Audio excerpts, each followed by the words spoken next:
Bismillahirrahmanirrahim. Assalamualaikum warahmatullahi wabarakatuh. Sampurasun Sobat Ngariksa. Alhamdulillah.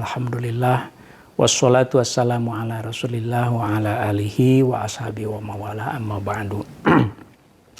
Sobat Ngariksa, Alhamdulillah kita jumpa lagi di dalam Ngariksa, Ngaji Manuskrip Kuno Nusantara. Saat ini kita masuk episode yang ke-122.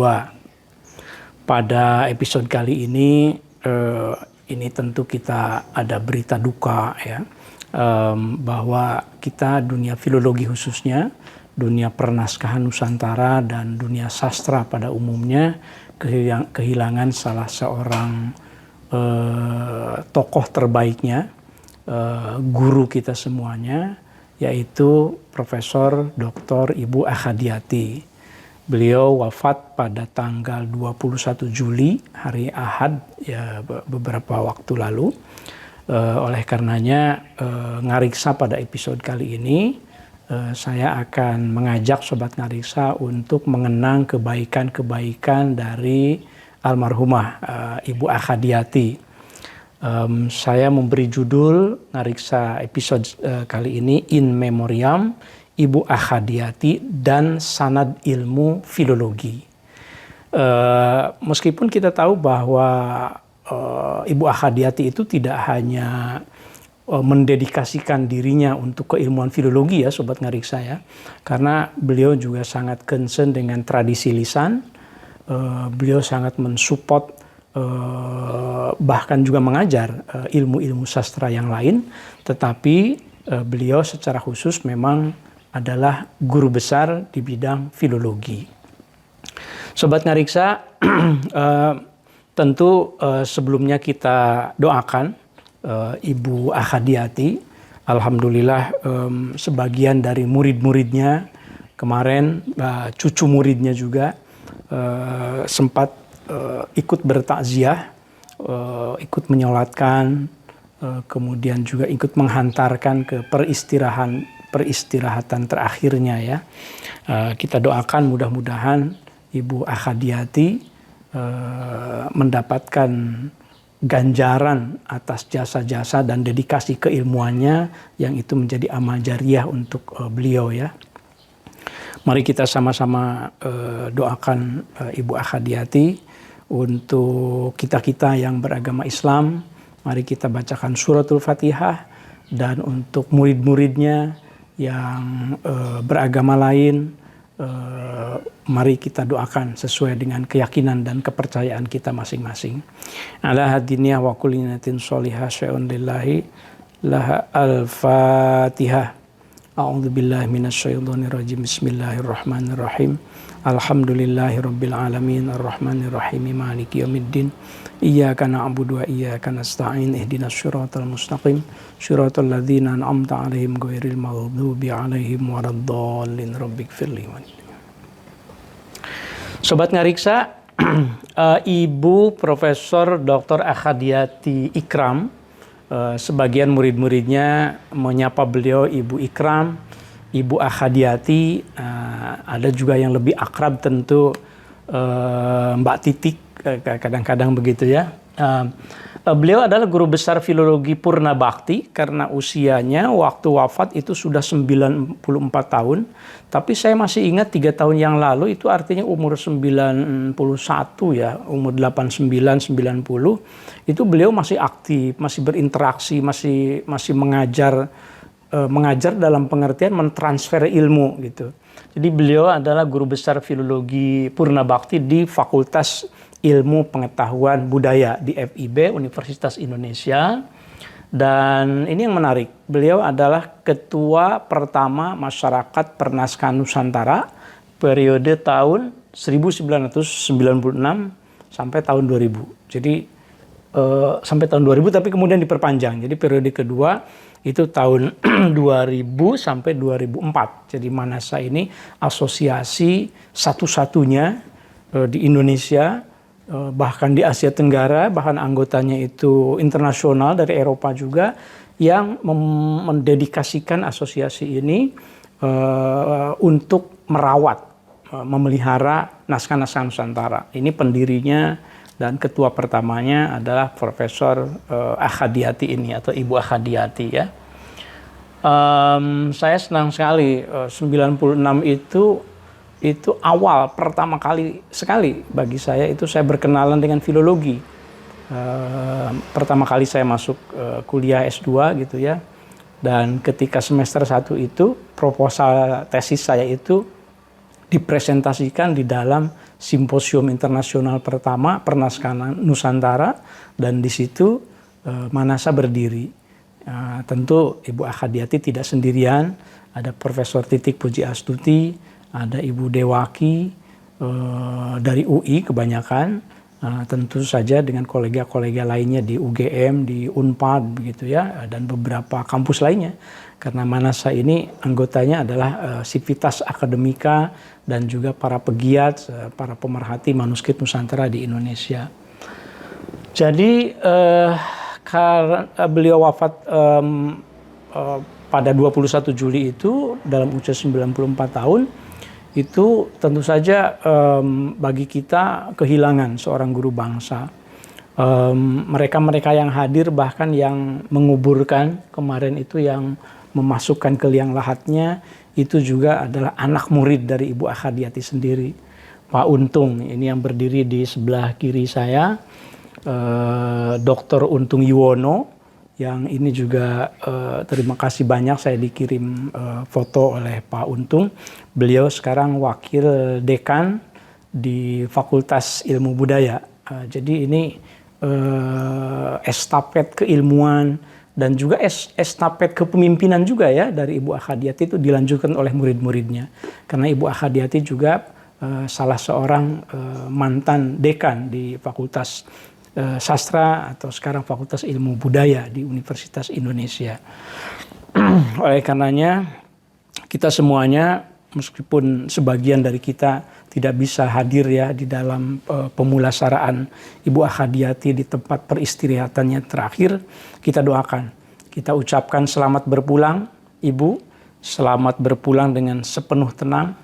Mudah-mudahan segala amal jariah Ibu Akhadiyati diterima oleh Allah Subhanahu wa Ta'ala. Sobat Ngariksa, kalau kita mengenal sosok beliau, saya menyebut Ngariksa episode sekarang itu Ibu Akhadiyati sanad ilmu filologi.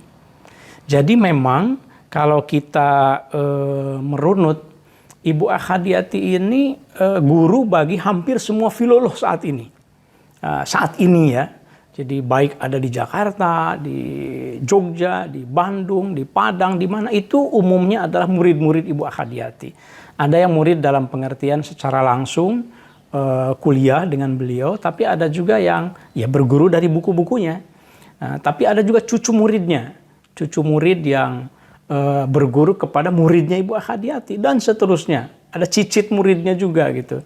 Nah, oleh karenanya saya kira kalau berbicara tentang sanad ilmu, maka Ibu Akhadiyati ini adalah pupuhu istilahnya itu barangkali ya. Jadi yang teratasnya yang menghubungkan jaringan keilmuan dari murid-murid para pengkaji naskah Nusantara di Indonesia. Pada ini saya ambil foto-foto ini dari Tempo ya. Di sini ada kreditnya, saya ambil secara langsung ini dari data Tempo. Profesor Akhadiyati sedang menyampaikan ceramah ilmiahnya dalam acara pengukuhan dirinya menjadi guru besar Fakultas Sastra waktu itu namanya Universitas Indonesia di Aula Fakultas Kedokteran Universitas Indonesia di Jakarta tahun 1985. Artinya masih di Salemba ya. Ini kampusnya juga belum ke Depok saya kira. Judul dari pidato guru besarnya itu tanggal 2 Maret 1985, Kepemimpinan dalam Sastra Indonesia Lama. Nah, kalau saya menangkap judulnya saja, saya sudah melihat bahwa Ibu Akhadiyati itu punya satu interest, punya satu subjek interest, bidang minatnya begitu, untuk menghubungkan kekunoan dengan kekinian. Untuk menghubungkan filologi dengan isu-isu yang relevan dengan saat ini, kepemimpinan misalnya. Tetapi bagaimana bicara kepemimpinan dari naskah-naskah lama. Itu yang banyak menginspirasi saya sebetulnya ketika saya mendapat bimbingan beliau sejak saya kuliah di S2. Saya waktu itu menulis bidang ilmu yang sesungguhnya karena bidang saya bahasa Arab gitu ya, saya minta izin ke beliau sebagai promotor saya, Bu, saya mau meneliti naskah Arab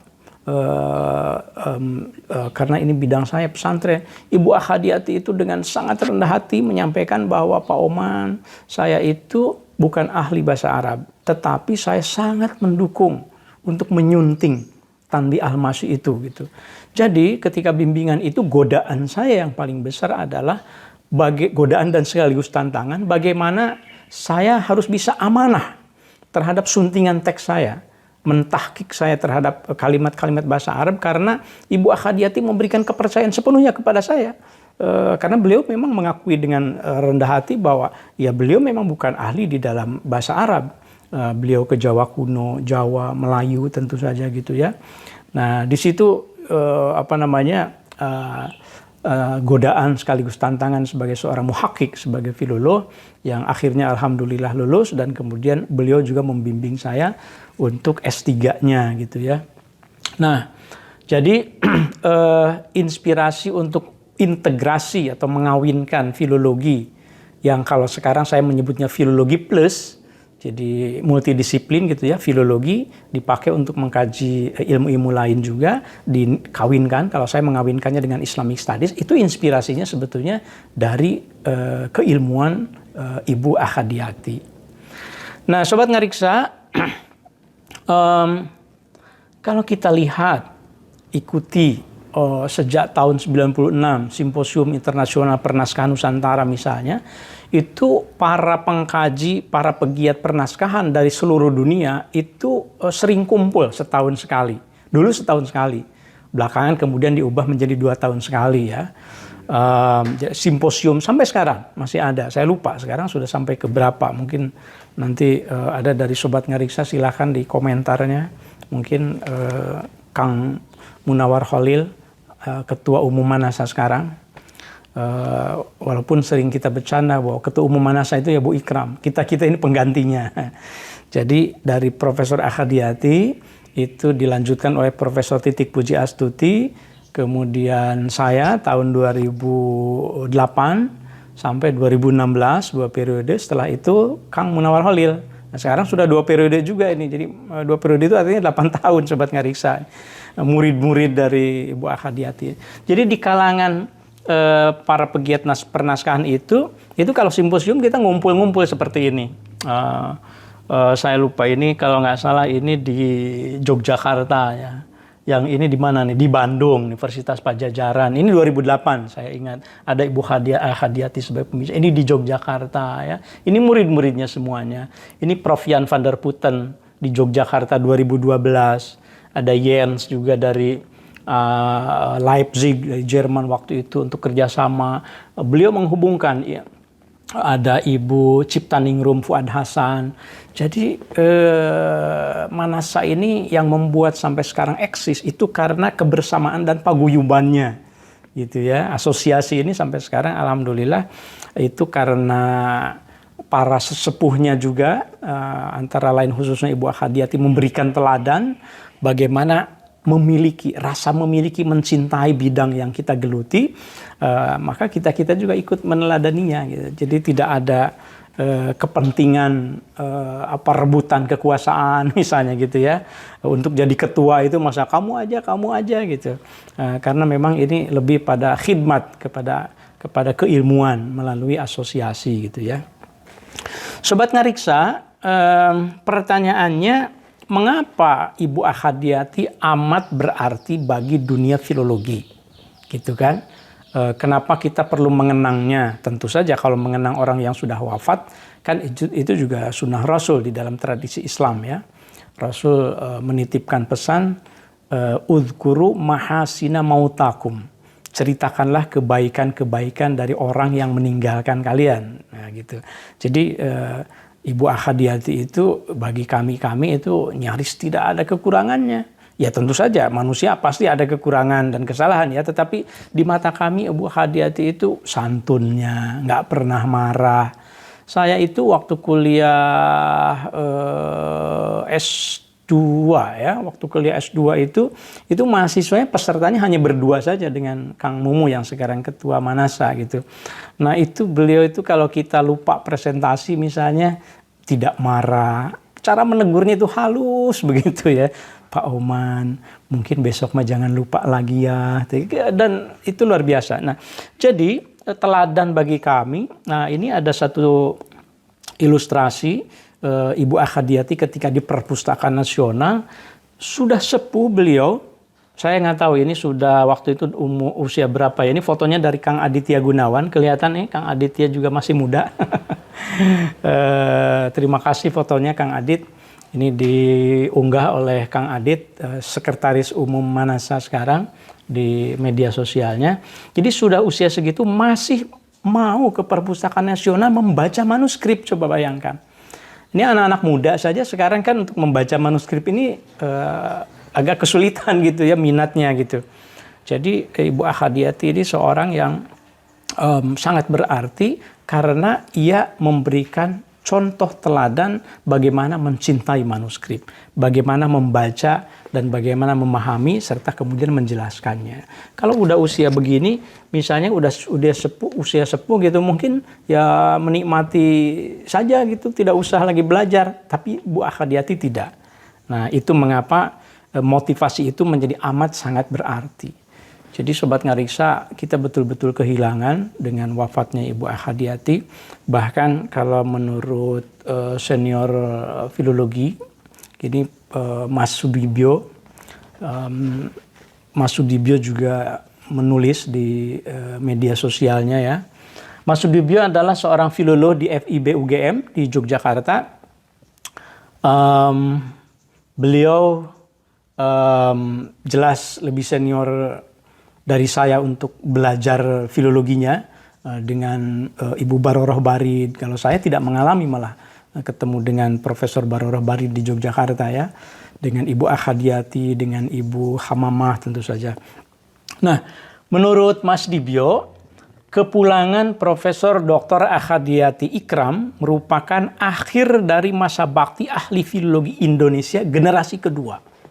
Nah, ini Sobat Ngariksa. Jadi generasi pertamanya adalah Husein Jayadiningrat, Profesor Husein Jayadiningrat, kemudian ada Profesor Chan Cho Siem. Mohon maaf, saya sendiri tidak mengenal secara langsung beberapa nama yang disebutkan oleh Mas Dibyo ya, karena di Yogyakarta. Kemudian ada Profesor Priyo Hutomo dan Profesor Priyono. Ya. Nah, dua guru besar yang disebut terakhir merupakan guru besar FIB UGM pada pergantian dasawarsa 1950 sampai 1960. Saya juga belum lahir waktu itu. Pada waktu itu Fakultas Sastra Pedagogi namanya, Fakultas Sastra Pedagogi dan Filsafat pada saat itu. Sama seperti di UI ya, Fakultas Sastra sebelum menjadi Fakultas Ilmu Pengetahuan Budaya. Jadi ini wafatnya Ibu Ahadiati menandakan berakhirnya filolog generasi kedua. Generasi pertama sudah selesai, generasi kedua. Artinya kita termasuk saya itu generasi ketiga tradisi filologi di Indonesia gitu ya.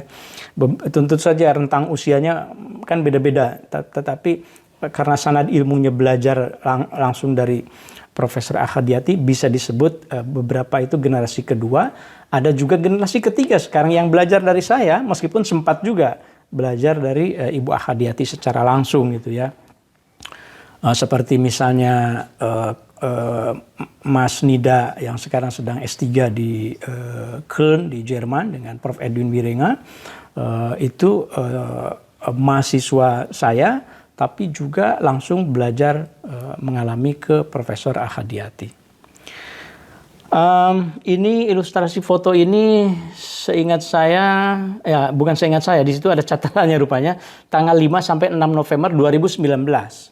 Artinya waktu itu Ibu Ahadiati usianya berapa?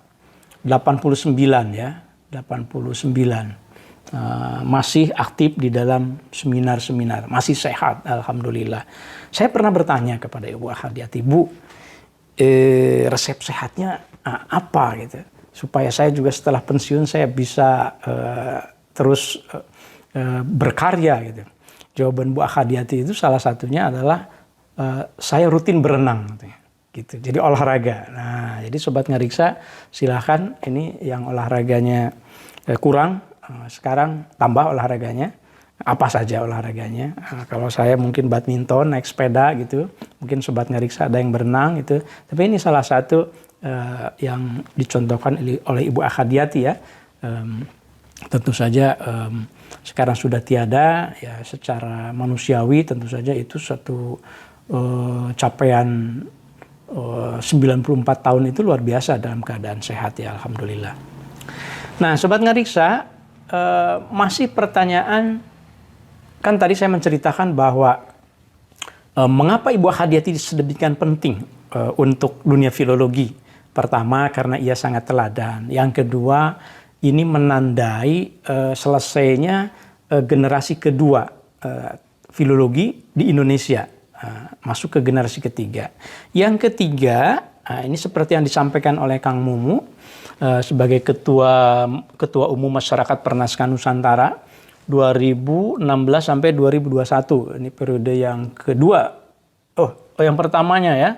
Sampai 2021. Sekarang kan sedang yang kedua. Mungkin nanti yang ketiga Kang Mumu, karena kemarin kan pandemi ya. Jadi kegiatannya terhalang gitu. Kalau ketua Manasa mah nggak apa-apa, itu periode ketiga itu, asal jangan ketua yang lain. Presiden Manasa boleh, seumur hidup juga boleh kalau Kang Mumu bersedia sebagai ketua Manasa. Tentu kalau direstui oleh musyawarah anggota ya. Nah, jadi menurut penjelasan dari ketua Manasa ini bahwa Profesor Ahadiati ini adalah pendiri dan ketua pertama Yanasa dan Manasa. Ini menarik sebetulnya, ada Yanasa, ada Manasa. Kalau masyarakat umum, saya pernah waktu itu posting tentang Manasa, kiprah Manasa, Masyarakat Pernaskahan Nusantara. Itu dikomentari oleh Gus Nadir waktu itu di Twitter kalau tidak salah. Saya baru tahu ada asosiasi namanya Manasa. Jadi ini itu tapi waktu zaman saya, jadi tahun 2009, 2010 Manasa belum terkenal, belum banyak kiprahnya ya.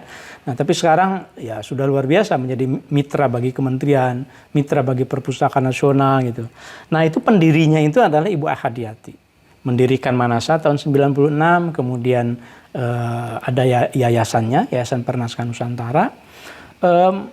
Apa kontribusinya Yanasa ini dan Manasa? Bagi saya secara pribadi khususnya, Sobat Ngariksa, tidak akan ada seorang Oman sekarang ini sebagai filolog kalau tidak ada beasiswa filologi saat itu.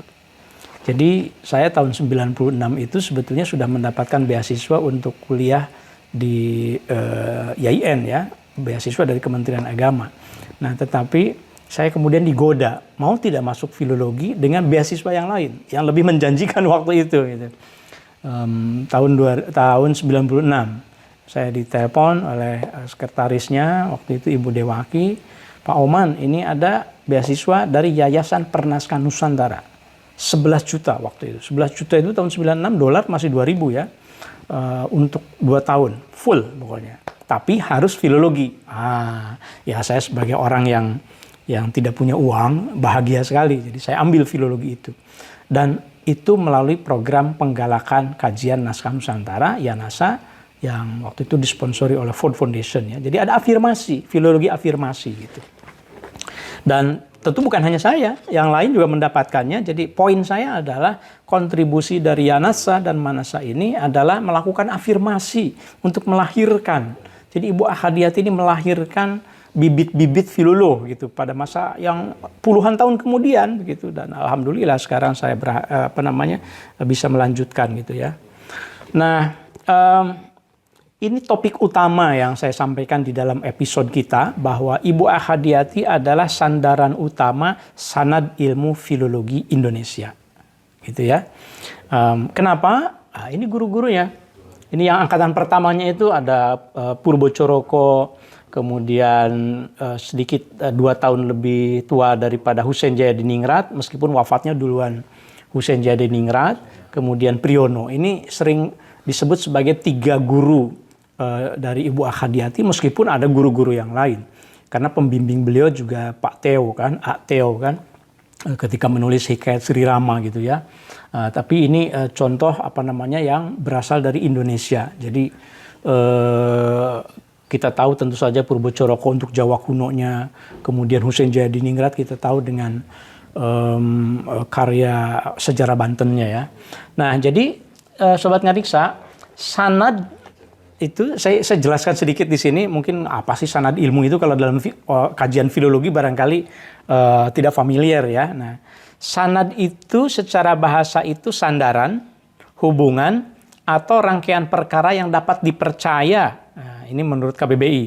Jadi sandaran bagi kita, rangkaian perkara yang dapat dipercaya, tempat kita bersandar kepadanya gitu. Jadi Ibu Akhadiati untuk filologi itu ya siapa nih gurunya? Ya Ibu Akhadiati gitu. Itu berarti sah tuh otoritasnya sebagai seorang filolog gitu.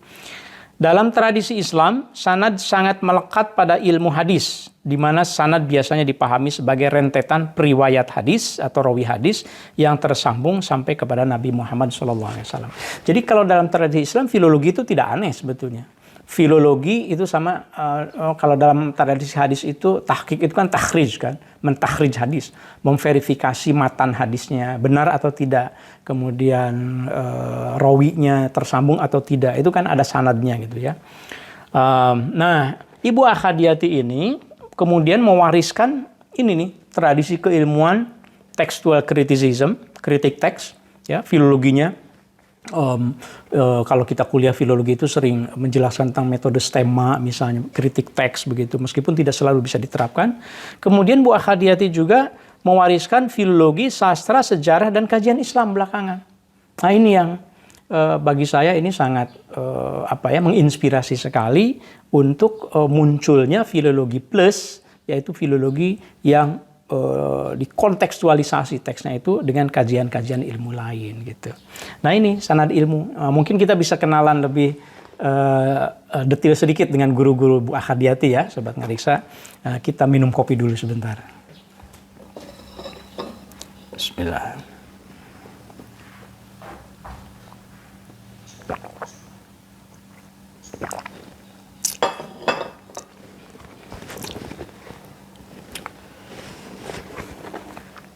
Sobat Ngariksa, nah kita lihat satu persatu sedikit.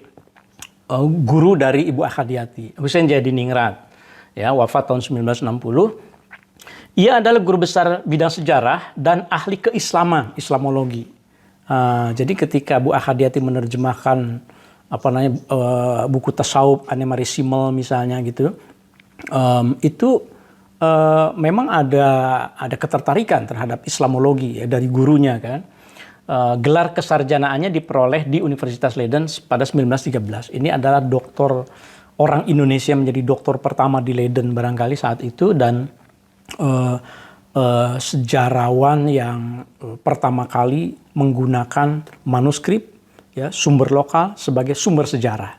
Umumnya biasanya itu sarjana kita sendiri itu meragukan manuskrip sebagai sumber sejarah karena banyak mitosnya dan seterusnya. Padahal tentu saja ada caranya menganalisisnya gitu ya. Ya, ini sudah saya sebut tadi, ia menjadi putra Indonesia pertama yang berhasil mendapatkan gelar akademik tertinggi di Universitas Leiden.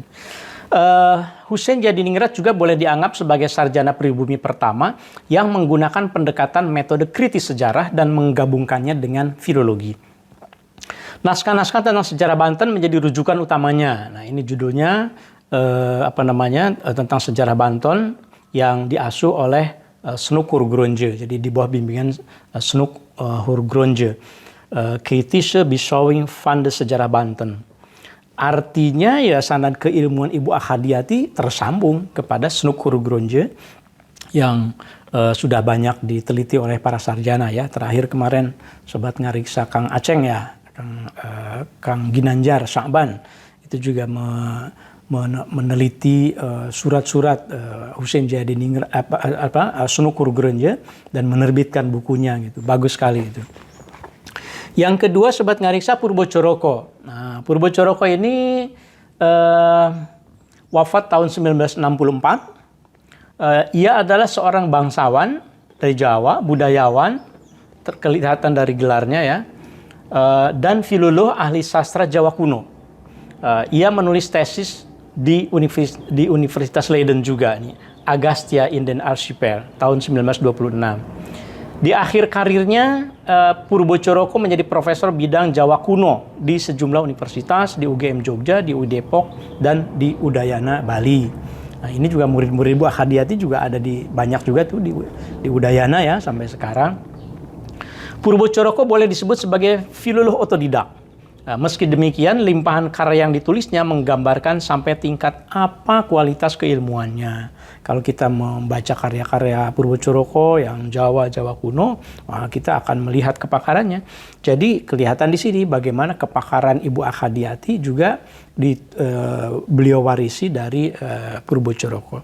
Dan yang ketiga yang kita ulas di sini, guru-guru sanad ilmu di Ibu Akhadiati adalah Profesor Priyono, seorang pakar filologi Jawa kuno dalam hal ini, juga alumni Leiden. Jadi kalau kita lihat Sobat Ngariksa, filologi pada masa angkatan Ibu Akhadiati khususnya, itu mazhabnya betul-betul mazhab Leiden.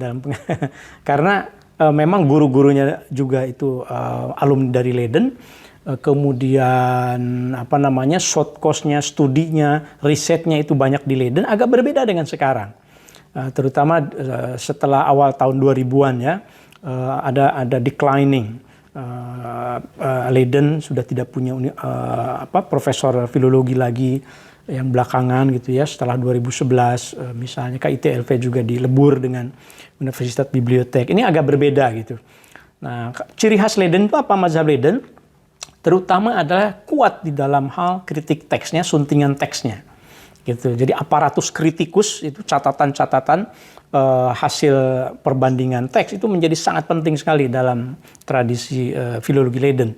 Nah, kemudian ketika masuk ada ilmu sastra, ada kajian Islam, itu menjadi kontekstualisasi menjadi masuk. Pada tahun 70-an, 80-an itu pendekatan-pendekatan strukturalisme, hermeneutik itu mulai masuk pada kajian filologi, jadi tidak murni suntingan teks dan transliterasi saja gitu ya. Nah, Bu Akhadiati ini punya kedekatan dengan Prof. Priyono karena memang direkrut, dan Prof. Priyono ini sebagai dekan pertama di Fakultas Sastra UI ya, tahun 1950 sampai 1956, dan Ibu Akhadiati saat itu menjadi asistennya. Sobat Ngariksa, kita tahu bahwa guru besar itu ya tentu karyanya banyak ya, dan Ibu Akhadiati ini kalau saya tuliskan karya-karyanya, makalahnya tentu mungkin tidak akan cukup ya. Jadi saya hanya ingin menarik benang merah saja bahwa Ibu Akhadiati ini tidak pernah berhenti membersamai filologi. Jadi mulai dari karyanya, ini disertasinya Hikayat Sri Rama di bawah bimbingan Profesor Theo, kemudian juga ada Filologia Nusantara gitu, yang disunting oleh muridnya Profesor Titik Puji Astuti. Kemudian ini 2019 saya ingat, ini masih menerbitkan pengantar penelitian filologi. Jadi ide-idenya dibantu dituliskan oleh para mahasiswanya, kemudian terbitkan. Ini luar biasa saya kira ya, pada usia 89 masih menghasilkan karya, pemikirannya masih segar gitu.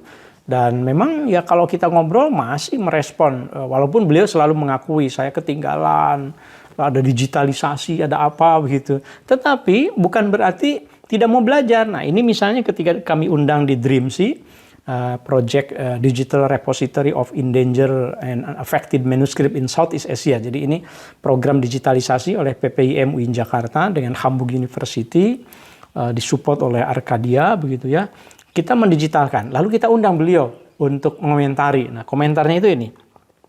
Now, because we have digitization, it is much easier for us to reach manuscript, especially those that are kept in private collections.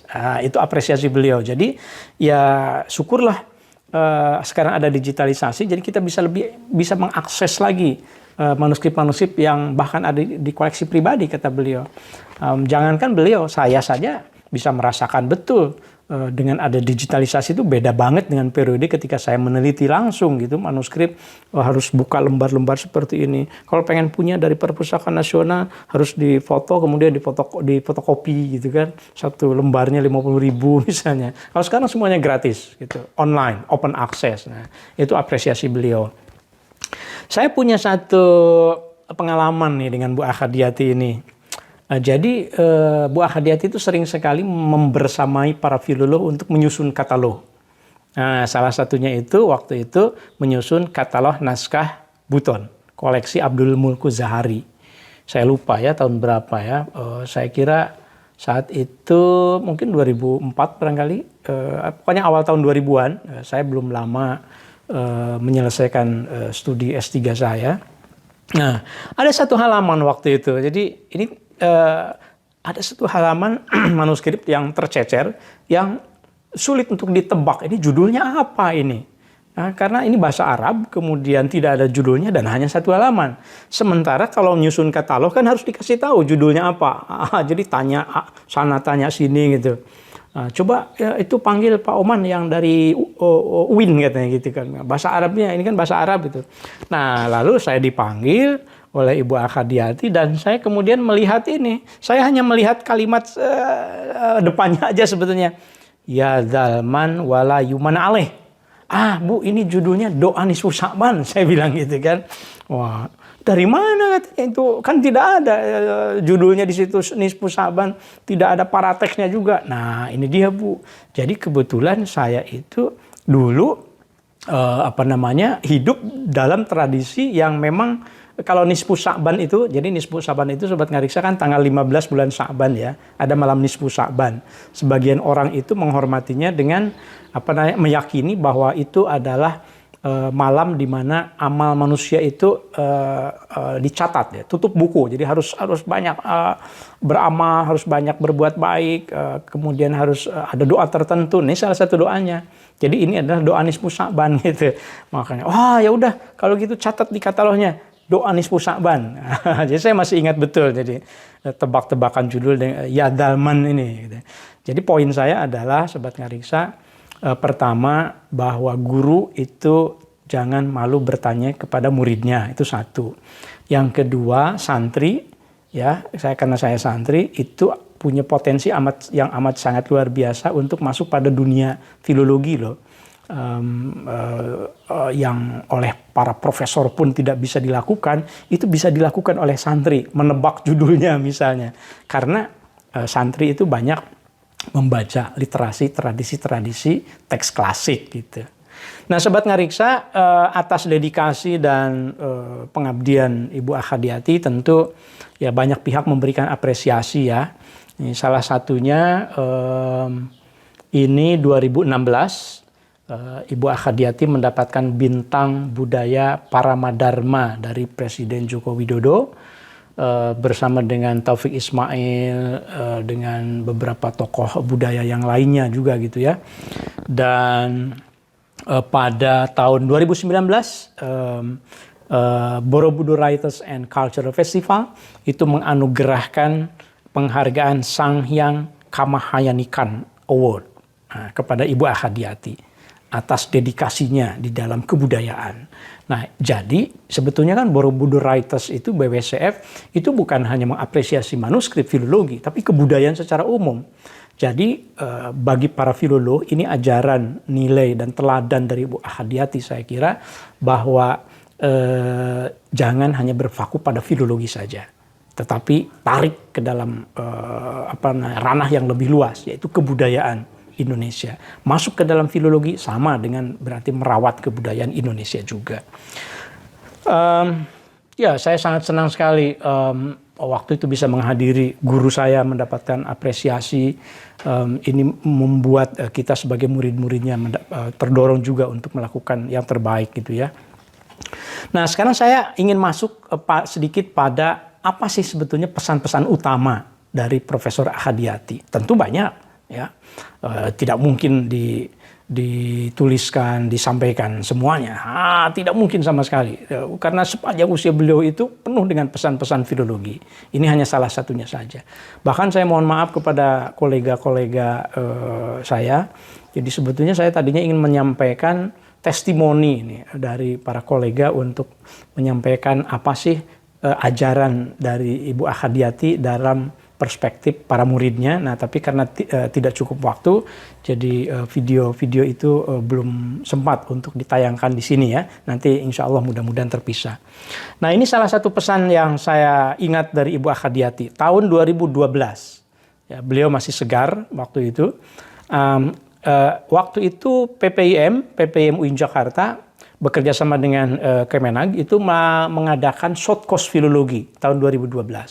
Dia ada sekitar 15 anak-anak muda gitu, dosen muda dikumpulkan selama 3 bulan, kemudian diminta nyusun proposal, mau nulis apa, riset apa dari naskah. Proposalnya itu diobrak-abrik gitu, didekonstruksi, kemudian dimasukkan teori-teori baru, teori filologi, kemudian menulis ulang, merekonstruksi. Nah, salah seorang yang memberikan pengayaannya itu adalah Profesor Akhadiati. Beliau mengatakan waktu itu, saudara harus memahami suatu teks melalui pendekatan filologi. Kenapa? Karena teks dalam naskah itu tidak berdiri sendiri. Terkadang terjadi pemalsuan yang membutuhkan pemeriksaan untuk mengeliminir kesalahan. Jadi naskah itu tidak semuanya asli, tidak semuanya juga benar ditulis oleh pengarangnya. Itu mengapa di dalam tradisi Arab itu tahqiq at-turas itu ada dhabtu nisbatil kitab lil muallif. Harus memverifikasi benar tidak teks ini karangan si A gitu kan. Nah, makanya ini kata Ibu Akhadiati waktu itu, Anda harus pakai pendekatan filologi supaya tidak terjebak pada ini buktinya nih manuskripnya ternyata palsu manuskripnya itu. Bisa dibikin sekarang mah, tintanya juga bisa dibuat gitu. Nah, yang kedua, Ibu Akhadiati waktu itu ini 2021, 3 tahun yang lalu, berarti usianya 91. Beliau masih segar, masih senyum memberikan materi di Simposium Internasional Pernaskahan Nusantara. Waktu itu ya, tahun 2021, karena ada COVID, maka diselenggarakan secara daring waktu itu. Nah, Ibu Akhadiati dalam sesi panel itu memberikan testimoni, dan ini saya kutip testimoninya itu, kalimatnya itu dari Mas Ardi ini, ya, yang akun Twitternya Sam Ardi. Mas Ardi bilang bahwa Profesor Akhadiati Ikram, Maha Guru Pernaskahan Indonesia berpesan, jangan pernah berhenti meneliti apa yang pernah dihasilkan oleh nenek moyang Anda. Ya, lanjutkan meneliti manuskrip-manuskrip kita. Yang ketiga, masih dalam kesempatan yang sama, waktu itu saya sendiri menangkap pesan yang berbeda. Jadi ini kacamata murid-muridnya gitu ya. Ibu Akhadiati waktu itu berpesan bahwa mengungkap masa lalu itu bukan hanya cukup diketahui saja, tapi untuk memahami apa kesalahan-kesalahan yang pernah kita buat dan memahami hal-hal baik yang perlu kita tiru dan lakukan lagi gitu. Jadi di dalam manuskrip itu banyak juga hal-hal yang tidak baik. Jadi tidak semuanya local wisdom dalam pengertian yang positif. Local wisdomnya itu bisa jadi itu konflik, misalnya kan perseteruan, pembunuhan kadang-kadang, atau penguasa melakukan kesalahan begitu ya. Intrik-intrik politik yang menyengsarakan rakyat misalnya, atau yang menimbulkan peperangan begitu. Nah, itu tuh diketahui, bukan hanya cukup untuk diketahui, tapi untuk kita belajar supaya kita tidak mengulangnya. Nah, Sobat Ngariksa, saya sendiri secara pribadi jujur saja amat sangat beruntung mendapatkan motivasi dari Ibu Akhadiati. Beliau adalah promotor saya ketika saya menulis ini disertasi saya, yang kemudian terbit versinya Tarekat Satriyah di Minangkabau. Versi disertasinya itu agak panjang, Tarekat Satriyah di Dunia Melayu Indonesia, kajian atas dinamika dan perkembangannya melalui naskah-naskah di Sumatera Barat. Nah, di situ Ibu Akhadiati memberikan pidato ketika saya ujian promosi. Jadi kalau di UI itu ada tradisi setelah kita diuji, ditanya oleh Pak Prof. Sapardi gitu, Waktu itu pengujinya ya Prof. Akhadiati. Kemudian setelah selesai lulus, promotor itu berpidato. Saya masih ingat waktu itu pidatonya itu tulisan tangan, Sobat Ngariksa. Tapi saya lupa sekarang itu di mana saya simpan, karena waktu itu saya minta, Ibu, catatan tulisan tangannya buat saya. Oh, diberikan, silahkan Pak Oman, disimpan. Kemudian saya ketik. Inilah hasil ketikannya. Sayangnya ini tadi saya cari-cari belum ketemu, Sobat Ngariksa, manuskrip pidato promotor itu. Ini halaman pertamanya ya. Tentu saya tidak akan membacakan semuanya, tapi ada satu poin di sini yang penting. Dr. Oman Fatur Rahman yang amat terpelajar, itu cara menyapa guru kepada yang sudah dinyatakan lulus ya. Seperti saudara katakan, memang disertasi hendaknya bukanlah sebagai karya agung terakhir yang seakan merupakan mahkota di atas jerih payah ilmiah seseorang ilmuwan. Meskipun demikian, peristiwa promosi doktor pantas dipandang dengan rasa puas dan lega. Saya sebagai promotor saudara mengucap syukur kepada Tuhan Yang Maha Esa bahwa saudara telah memenuhi tugas akhir ini dengan gemilang. Itu kita serasa mendapatkan kata-kata yang menenteramkan dari orang tua. Sobat Ngariksa bisa bayangkan bagaimana situasi kebatinan saya ya kalau kita mengalami situasi itu. Apalagi diapresiasi gitu kan. Nah, ini apresiasi Bu Akhadiati pada paragraf yang ini. Saya tidak menduga sebetulnya kalimat beliau. Beliau bilang begini, saya kan menulis tentang jejaring tarekat Syatariah. Nah, tarekat Syatariah di Indonesia berbasis naskah. Nah, ini kata Bu Akhadiati. Studi tentang suatu ajaran, dalam hal ini tarekat Syatariah, perkembangan historisnya, hubungannya yang melintasi benua dan bangsa, serta pengaruh lokal jenius terhadapnya, semuanya saudara ungkapkan dengan menggunakan naskah-naskah sebagai sumbernya. Saudara adalah orang pertama yang melakukan penelitian semacam itu. Dan dengan demikian, saudara telah memberi tempat yang selayaknya kepada kajian filologi dan kepada keberadaan naskah-naskah kita. Saya tidak menduga bahwa, saya orang yang pertama melakukan kajian tarekat Syatariah berbasis manuskrip. Waktu itu saya telusuri gitu. Ya, rupanya memang belum ada yang melakukan perkawinan begitu manuskrip filologi dengan Islamic Studies, dalam hal ini kajian tarekat Syatariah khususnya gitu ya. Ya, setelah saya alhamdulillah ada beberapa, ada Dr. Fakhriyati juga meneliti tarekat Syatariah di Aceh gitu berbasis manuskrip. Ada Saudara Mahrus ya, Mahrus Elmawa meneliti tarekat Syatariah di di Cirebon ya, tarekat Syatariah wa Muhammadiyah dan seterusnya gitu. Jadi cukup banyak yang inspirasi dari guru kita Ibu Filologi. Dan saya kira Bu Akhadiati ini seorang guru yang amat sangat hebat. Guru hebat itu yang melahirkan para guru berikutnya. Nah, jadi kalau 2003 saya diinisiasi oleh beliau sebagai doktor begitu di bidang filologi, maka tahun 2015 itu saya bersama dengan beliau menguji. Alhamdulillah gitu. Ini ujian promosi di FIB UI tahun 2015. Saya menggunakan toganya yang berbeda karena saya guru besarnya di UIN 1 tahun sebelumnya 2014. Kemudian saya diundang menguji bersama beliau. Saya masih ingat ini Mas Untung yang kemarin menghantarkan jenazah Ibu Akhadiati sampai ke Liang Lahat. Ya, kemudian Pak Fauzan. Kemudian Dr. Fauzan, ini Dr. Mu'jizah, ini Profesor Titik Puji Astuti, ini Kang Tommy Kistomi yang sudah pensiun juga sebagai dosen ya, kemarin hadir juga ya. Ya Allah, jadi ini memang perputaran hari yang luar biasa. Ibu Akhadiati sangat anggun, sangat berwibawa sebagai seorang guru. Ini semua murid-muridnya, murid yang dihasilkan oleh seorang guru yang amat sangat hebat, Sobat Ngariksa. Lumayan terharu juga kalau mengingat jasa-jasa beliau, Sobat Ngariksa. Selalu ingat kebaikannya. Ini kebaikan yang lain dari Ibu Akhadiati, seorang yang waktu ulang tahun mendapatkan ucapan selamat dan doa dari para murid-muridnya, termasuk saya. Dan pada saat itu Bu Akhadiati masih aktif bermain media sosial di Facebook. Saya ucapkan selamat ulang tahun, lalu Ibu Akhadiati menjawab satu persatu. Saya lihat itu di jawabannya ke Uda Suryadi, ke beberapa orang. Nah, ini termasuk ke saya. Pak Oman, selamat atas presentasi kemarin yang sangat sukses itu. Saya lupa ini presentasi yang mana. Saya telusuri sebelum 30 November 2019 ada 2 presentasi, tapi kira-kira tentang digitalisasi, Sobat Ngariksa.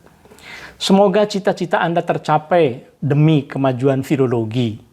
Tetapi jangan filologi dipandang segalanya loh.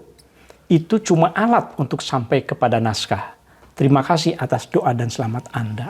Di sini saya menangkap satu kesan bahwa Ibu Akhadiati itu tidak ekstrim karena filolog. Ya pokoknya filolog itu segala-galanya untuk memahami naskah, tidak. Karena beliau sangat luas wawasannya, beliau juga belajar tradisi lisan, ilmu sastra dan lain-lain, maka filologi itu hanya salah satu alat saja loh. Kira-kira begitu kata Bu Akhadiati. Jadi tidak berlebih-lebihan juga gitu. Nah ini murid-muridnya ini Mas Adib juga, ini Pak Adib, ini Umi Kalsum dari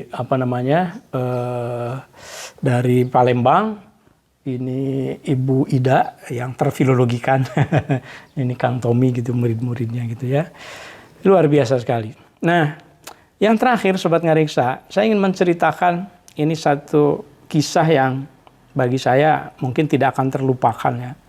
Kenangan dengan Ibu Akhadiati, tentang kelembutan beliau, tentang bagaimana keibuan beliau pada tahun 2012 ketika Simposium Internasional Masyarakat Pernaskahan Nusantara berlangsung di Yogyakarta, di UGM tahun 2012. Saat itu ini spanduknya Sobat Ngariksa, selamat datang peserta Simposium Internasional. Waktu itu temanya peran istana dalam tradisi pernaskahan Nusantara.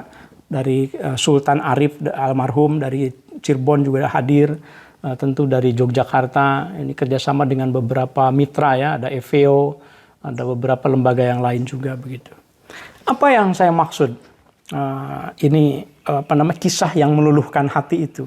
Jadi ceritanya waktu itu saya 2008 itu diangkat sebagai Ketua Umum Masyarakat Pernaskahan Nusantara.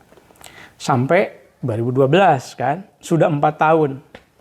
Saya bilang ke para peserta ketika pada musyawarah, mohon maaf saya tidak bersedia lagi menjadi ketua Manasa berikutnya. Jadi saya mengundurkan diri sebagai calon ketua Manasa dalam musyawarah anggota waktu itu. Itu bukannya diterima pengunduran diri saya, waktu itu deadlock ceritanya, Munas Manasanya itu. Jadi gegara saya mogok begitu, tidak mau lagi jadi ketua Manasa, maka saya mogok. Ini Prof. Pujiastuti kelihatan mimiknya sedang memarahi saya begitu. Sedang menegur saya, kenapa tidak mau lagi, siapa yang mau ngurus? Saya bilang masih banyak teman-teman saya yang lain, para filolog yang lain. Saya kebetulan waktu itu mau fellowship juga ke Jepang gitu.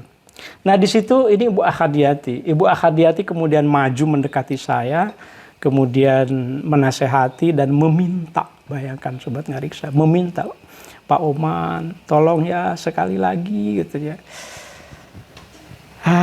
Waktu itu saya masih bisa membayangkan perasaan saya ya. Saya masih merasakan bagaimana seorang ibu begitu, seorang ibu yang saya sangat hormati, kemudian memohon kepada saya untuk bersedia memimpin lagi Manasa. Jadi mungkin Sobat Ngariksa aneh kali, mengapa kok tidak mau? Jadi Sobat Ngariksa di Manasa itu khidmat gitu. Jadi menjadi ketua Manasa itu bukan mendapatkan fasilitas apa itu ini gitu. Ini khidmat nih. Cuma saya waktu itu karena mau ke Jepang, jadi saya minta izin. Tapi rupanya teman-teman masih mengharapkan. Tidak apa-apa, Pak Oman berapa lama ke Jepang? 11 bulan waktu itu, karena diundang oleh Profesor Yumi Sugahara ya ke Tokyo University of Foreign Studies. Hanya 1 tahun, kan bisa dari sana bekerja, kemudian mengkoordinir. Setelah itu kan bisa mengabdi lagi. Nah, yang lain saya tolak nasihatnya. Begitu Bu Akhadiati mendekat, Bu Akhadiati memeluk saya.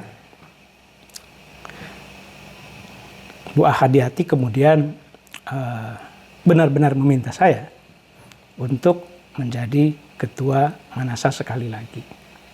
Allahumma gfir laha warhamha wa'afiha wa'fu anha.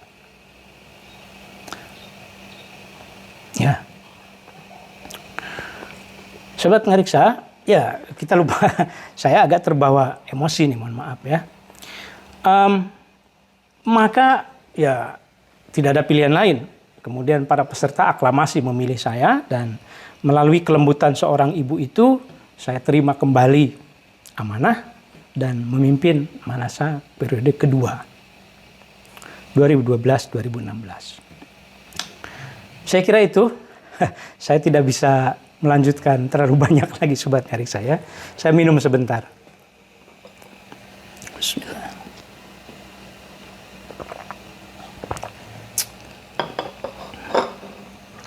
Sekali lagi kita doakan Ibu Akhadiati mudah-mudahan husnul khatimah dan kita yakin bahwa amal jariahnya itu diterima oleh Allah Subhanahu wa taala sebagai satu kebaikan.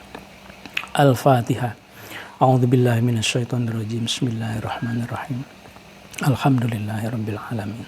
Arrahmanirrahim. Maliki yaumiddin. Iyyaka na'budu wa iyyaka nasta'in. Ihdinas siratal mustaqim.